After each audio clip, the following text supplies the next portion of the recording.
हे केशव, तुम्हारे कहे अनुसार यदि फल प्रारब्ध ने अपनी मर्जी से देना है तो फिर प्राणी को कर्म करने की आवश्यकता ही क्या है?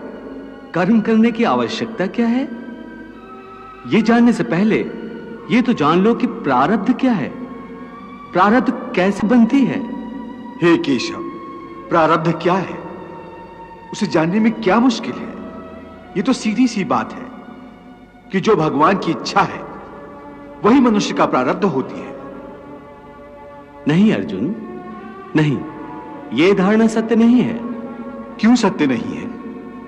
क्योंकि मैं किसी के प्रारब्ध नहीं बनाता, ना मैं किसी प्राणी के कर्म अथवा कर्म फल के हिसाब में दखल देता हूं। इसलिए प्राणी की प्रारब्ध बनाने में मेरा कोई हाथ नहीं होता।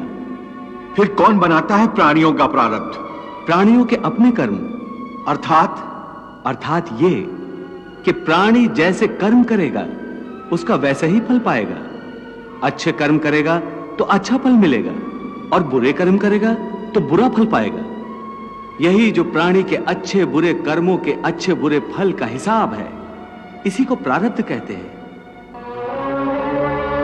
अपने पुण्य कर्मों के फलस्वरूप सुख और अपने पाप कर्मों के फलस्वरूप दुख प्राणी को इसी जन्म में या अपने अगले जन्म में भोगना ही पड़ता है, वो टल नहीं सकता।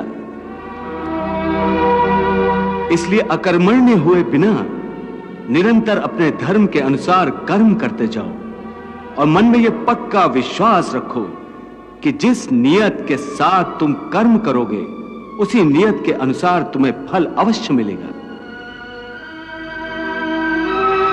कर्म का यह अटल विधान है, इसमें कभी किसी के साथ अन्याय नहीं हो सकता।